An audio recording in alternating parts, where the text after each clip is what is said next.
തദ്ദേശ തിരഞ്ഞെടുപ്പിന്റെ രണ്ടാം ഘട്ട വോട്ടെടുപ്പിനൊരുങ്ങുമ്പോൾ നമ്മുടെ നാട്ടിലെ പോളിംഗ് ബൂത്തുകളുടെ അവസ്ഥ എന്താണ്? കാസർഗോഡ് നിന്നുള്ള ഒരു കാഴ്ച കണ്ടുവരാം.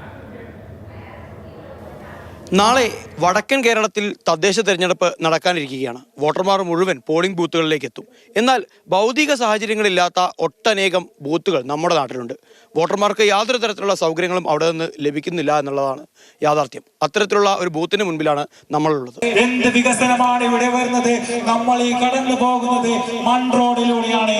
ഒരു പൊതുകെട്ടിടത്തിന് വൈദ്യുതിയും വെള്ളവും പോലും എത്തിക്കാൻ പറ്റാത്തവരാണ് വീണ്ടും വോട്ട് നേടുന്നത്.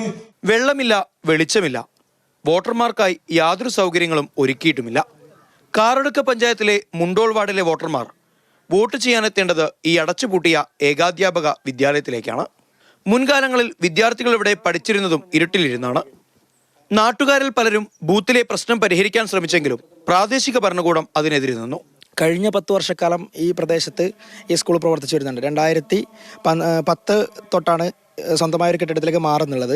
10 തൊട്ട് 22 വരെ 12 വർഷക്കാലം തുടർച്ചയായി ഈ സ്കൂൾ പ്രവർത്തിക്കുന്ന സാഹചര്യത്തിലും ഇവിടെ അടിസ്ഥാന സൗകര്യങ്ങളായ വെള്ളമോ വൈദ്യുതി എത്തിക്കാൻ തിരഞ്ഞെടുക്കപ്പെടുന്ന ജനപ്രതിനിധി എന്ന നിലയിൽ തിരഞ്ഞെടുക്കപ്പെടുന്ന വാർഡ് മെമ്പർക്ക് പറ്റിയിട്ടില്ല, ബ്ലോക്ക് മെമ്പർക്ക് പറ്റിയിട്ടില്ല.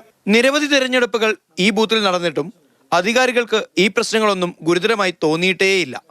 ഇനി വരുന്ന നിയമസഭാ തിരഞ്ഞെടുപ്പിലെങ്കിലും നല്ലൊരു ബൂത്തിൽ വോട്ട് ചെയ്യാമെന്ന പ്രതീക്ഷയോടെ കാത്തിരിക്കുകയാണ് മുണ്ടോൾ നിവാസികൾ. മാതൃഭൂമി ന്യൂസ്, കാസർഗോഡ്.